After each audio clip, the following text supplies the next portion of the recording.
বেশ উপকারে আসবে। চলুন আর দেরি না করে ঝটপট দেখে আসি আজকের রেসিপিটি। আজকের রান্নার জন্য আমি এখানে প্রায় 2 কেজি থেকে কিছুটা কম গরুর মাংস নিয়ে নিয়েছি। রেগুলার কাট আছে, হাড় মাংস সহ। এর ভিতর দিয়ে দিলাম প্রায় 1 কাপ পরিমাণ পেঁয়াজ কুচি।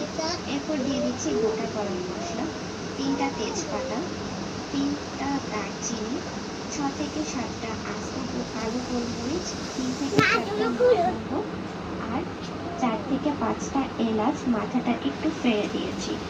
এরপর দিয়ে দিচ্ছি 1.5 টেবিল চামচ শুকনো মরিচ গুঁড়ো, স্বাদ মতো লবণ, 1 চা চামচ ধনিয়া গুঁড়ো এবং 1/2 চা চামচ হলুদ গুঁড়ো। ঝালটা আসলে যে যার পছন্দ মতো দিয়ে নেবেন। আমি যেহেতু একটু বেশি ঝাল খেতে পছন্দ করি, তাই মরিচ গুঁড়োর পরিমাণটা একটু বেশি দিয়েছি। এরপর দিয়ে দিব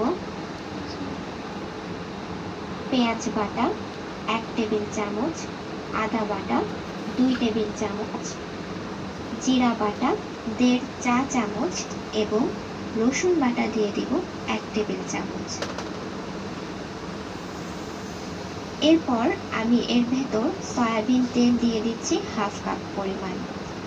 আমি যে পরিমাণ মাংস নিয়েছি সেই অনুপাতে কিন্তু তেল, মশলা এই সব কিছু তেল এবং মশলা মাংসের সাথে খুব ভালোভাবে হাত দিয়ে মেখে নিব, যাতে মাংসের প্রতিটি কোনায় কোনায় মশলাটা পৌঁছে।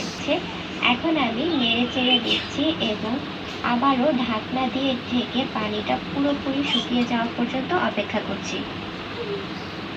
কিছুটা সময় পর পানিটা পুরোপুরি শুকিয়ে গিয়েছে। তো এখন আমি এর ভেতর দিয়ে দিচ্ছি 1/2 চা চামচ গরম মশলা গুঁড়ো।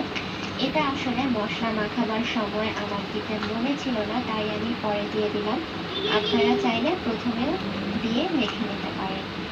প্রথমত মাংসটা দ্রুত সেদ্ধ হবে, দ্বিতীয়ত মাংসের টেস্টটাও কিন্তু বেড়ে যায়।